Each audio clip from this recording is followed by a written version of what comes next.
Kazran! Merry Christmas, old boy! I despise Christmas. Now, I got you a present. Ta-da! It even contains some of our most fascinating memories. Kazran? Ah! Oh! Get back!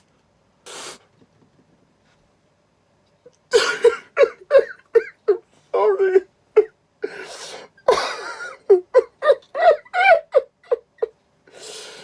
Oh. Oh, fuck.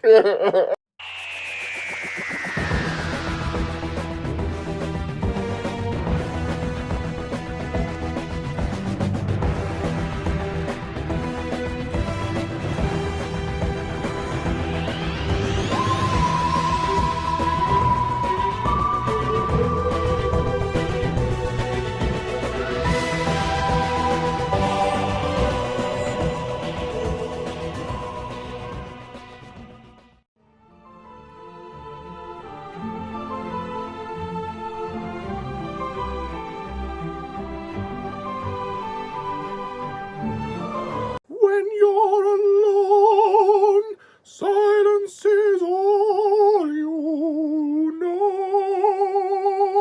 Wakey, wakey, it's Christmas! It's Christmas!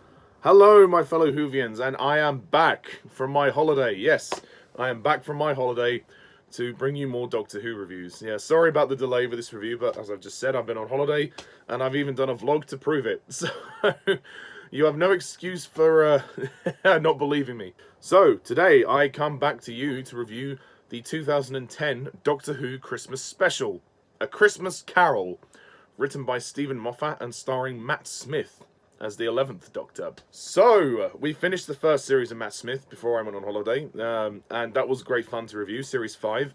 And now I'm going to be on to this special, and then next time we begin Series 6. And the story of A Christmas Carol is as follows. Amy Pond and Rory Williams are trapped on a crashing space liner, and the only way the 11th Doctor can rescue them is to save the soul of a lonely old miser. But is Kazran Sardik, the richest man in Sardik Town, beyond redemption? And what is lurking in the fogs of Christmas Eve? So that's basically your plot of A Christmas Carol, the Doctor Who version. Okay, A Christmas Carol. Now, when you first think of this story, if you hadn't seen it, you would just think, oh, what the hell? This is just Doctor Who's ripping this off now. This is ridiculous. Are they just retelling the Charles Dickens story again with the Doctor? I mean, and there's a half-truth in that. Yes, it is somewhat of a retelling of the Christmas Carol story, but it's actually rather good. I actually think A Christmas Carol is a good Doctor Who story. I really enjoyed this story. It's not perfect, it's not a masterpiece, but it's great fun. And it's a great kind of spin on the classic Charles Dickens novel, and Moffat has actually done a decent job with the script, and he's tried to write it in a way that would work for Doctor Who. And I think he's done a very good job. The thing about this story, though, is I don't think it's perfect, and there are a couple of issues I have with it. The first issue is the whole idea of the Doctor rewriting Kazran's timeline, like his own personal timeline, seems very contradictory to what the Doctor set out. Because originally I thought the rules were that the Doctor couldn't get involved in big historical events and somebody's own personal time stream. And he even says this in the episode Father's Day with Rose. So him deliberately going in and messing up Kazran's timeline should have more of a consequence, and I don't think the episode addresses that, really. I feel like the episode could have made more of the stakes of the story. The episode doesn't really make too big of a deal of the stakes of the story during the middle. Everything kind of slows down when we just see the Doctor and Kazran and Abigail enjoying Christmas Eves, like countless Christmas Eves. I mean, that's fun, but it's like, well, I thought we were on a mission here. I thought we had to get this sorted out. Time was of the essence, but it almost felt like they kind of forgot about what they were doing, and they just started having fun at Christmas. So the episode felt like there was a lot of filler in the middle of the story. And the fact as well that two versions of Kazran appear at the same time towards the end of the story makes me think, well, surely the space-time continuum or whatever would have a greater consequence of those actions, because, you know, as I understood it, a paradox was not a good thing. I know they weren't trying to go for the most epic story here, and they were just trying to make something that was fun. I totally respect that, but I just felt like they set things up that were unaddressed, and I questioned some of the things about the way the Doctor was rewriting Kazran's timeline. And I'm not saying it's a bad idea. It's a good idea for the story, and it works. It does work for the end of the story when he does finally get his redemption. But there are things about it which are I question. Also, Amy and Rory don't get a lot to do in the story. I mean, they are stuck on the ship, which is about to crash. I mean, I suppose they're in it for the amount of time that they were always going to be in it, but at the same time, I would have much rather had them in maybe slightly more of a central role, but it's not too much of a criticism. And the idea of the flying fish it's interesting, but it is a bit weird. But then again, it's Doctor Who. Doctor Who is allowed to be weird and wonderful, but I don't quite understand how the singing brings the fish back. I mean, the singing is something that the fish like, and obviously they use it to lure them back so that the actual ship that is about to crash cannot crash, because the fish are about to attack them. Quite how how that works in the ending is a bit confusing to me, because as I understood it, when they were inside the cloud, the fish weren't there. I couldn't see them. The fish weren't attacking them. It was like there was a thunderstorm going on in this cloud, and that seemed to be what was causing the ship to rattle around so much. And obviously the fish were there, but we just didn't see them. So maybe we could have seen more of the fish trying to attack the ship, you know. By drawing the fish away, they're able to control the cloud and land well. It is just a bit strange how the ship is able to control itself once the fish are lured away by Abigail's singing.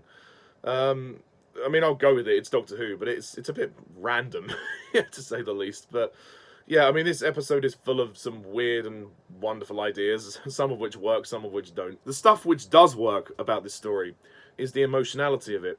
I really like the emotional side of Kazran's story, and Michael Gambon gives a terrific performance as Kazran. The supporting cast are great for this story. We've got Michael Gambon and Katherine Jenkins in this story. Michael Gambon, who plays Kazran, he's sort of seeing the biggest stages of his life rewritten right before him, and it's really emotional, especially when he's sort of remembering things that are happening right in front of him, and it's a really confusing moment for him. And I really think Michael Gambon plays him very well. He is very much like Scrooge. I mean, that's the point. You know, he is supposed to be a bit like Scrooge. And then towards the end, we discover a lot about his past, how he had an abusive father, and he was intrigued by the fish. He did have a very sort of inquisitive mind and a very caring mind, but because of his abusive past, he was left, completely berated and completely tortured by his father, that he became a former shadow of his father. And it's an interesting idea that they had Michael Gambon play the dad as well, Elliot Sardick, who has scenes with the younger version of Kazran where we see him actually hit him across the face, because there's a moment at the start of the story where Kazran is about to hit a little boy, and then he can't, because it brings all those memories back. And then towards the end, the Doctor, very cleverly, in a way, gets the young Kazran and the old Kazran to meet. And then he says, "Dad?" He's like, is this what you want to become, Kazran, in the future? And that's the thing that changes him. He realizes that after everything the Doctor's done, he's tried to make him better, and he doesn't want to be like his dad. He doesn't, but it's really hard for him to change. But it's a very emotional moment when he sort of stops himself from hitting his younger self and realizing that, no, he's not like his dad. And the Doctor was right, that he wasn't beyond redemption. So there's nice emotional beats to the story. As well as all that stuff with Kazran, we have the character of Abigail, played by Katherine Jenkins. Obviously, Katherine Jenkins is more known for her singing, and her singing is very much a part of this story, especially with the ending song. But her performance as Abigail is fine. She doesn't have too many lines in the story, but she acts the part decent enough, and she actually falls in love with Kazran. They have a bit of a romance as he starts to get older. Although he meets her when he's a boy, and like I said, they're going through every year Christmas Eve with the Doctor. If any part of the story had to be the weakest part, it's probably that part where they're just going through various Christmas Eves. It does seem to go on for quite a long time, So I think the pace could have been tightened up a little bit, and we could have got through that more quicker in a maybe in a montage or something. And their love story is quite sweet, and it is nice when they do reunite at the end. But of course, we discover that she only has basically 7 days left to live, and she's been spending every Christmas Eve with them, and finally she spends Christmas Day with Kazran in the end, and she sings that beautiful song called Silence Is All You Know, or something like that. I mean, her voice is just stunning, but you don't need me to tell you that. You just listen to Katherine Jenkins' music, and you'll see. You know, she's just an amazing singer, and you know, her performance is lovely. And I love Michael Gambon's reactions in this story. And that's some of his best pieces of acting in the story, is when he's reacting to her, and you really get the sense that, you know, he's sort of coming to terms with this new timeline that's been rewritten before his eyes, and he doesn't quite grasp it at first, but by the end he realizes what the Doctor has done for him, and he gives him a wave, and it's a bittersweet moment, and it's a very emotional moment when the Doctor just sort of goes, and then Kazran, he waves him goodbye as a sign of thanks. You know, it's a really interesting journey for his character. Yes, very reminiscent of Scrooge, but it's done in a nice Doctor Who way. The CGI is quite good, actually. I quite like the CGI of the flying fish, and I think the big shark, it looks kind of cool. I mean, it is kind of strange seeing like these flying fish come all the way around, but you know, it didn't really bother me too much. I thought it looked kind of cool, I guess. And funny enough, the Doctor loses half of his screwdriver, which is kind of weird, but it becomes a big sort of plot point as the story unfolds. So it is done for a purpose, but when you see half of his screwdriver all disheveled, it's a little bit strange. The performances are great. Like I've already talked about Michael Gambon, Katherine Jenkins, they are very good. But of course, Matt Smith is the Doctor. Matt Smith is great. This is probably one of my favourite Matt Smith performances, actually. I think he's really good, and he's very funny in this one, actually. There's a moment when the Doctor randomly gets engaged to Marilyn Monroe. I like the scene when Abigail and Kazran are kissing by the pool. And he's like, guys, I've just accidentally got engaged to Marilyn Monroe. How do you breathe? Do you breathe through your ears? Fine, I'll just go get married then, shall I?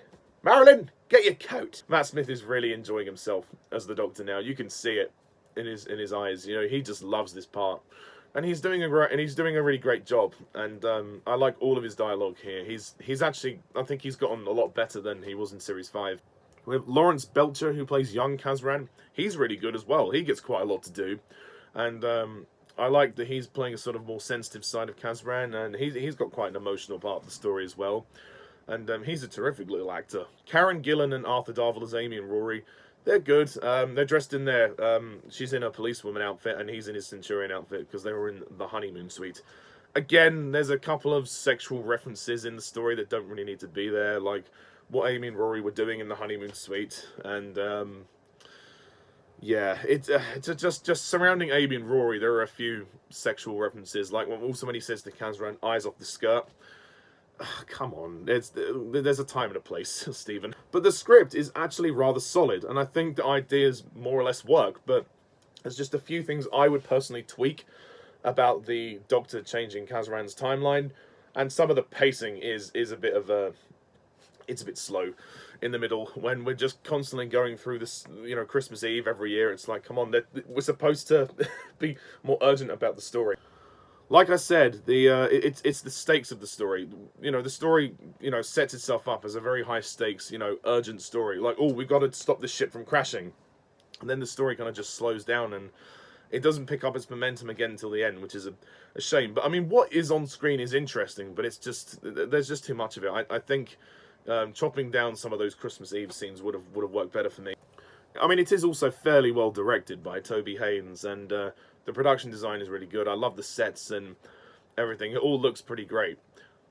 And actually, it is one of the better Stephen Moffat Christmas specials. Sadly, the forthcoming ones are not going to be all that good, but, well, we shall see on rewatch. But I'm not optimistic about them, to be honest. So overall, A Christmas Carol, I really enjoyed this one. It was a good one. It's not perfect. It has its problems, but it's a good, fun Christmas special. And it's a great story about a man's redemption. And it does tell the same story as the Dickens novel, but it does put a Doctor Who spin on it. And that's what I think works about it. It's just a shame that that didn't work for the next Christmas special, which is, well, we'll talk about that after Series 6. So anyway, I'm going to score A Christmas Carol an 8 out of 10. When you're alone, silence is all you see.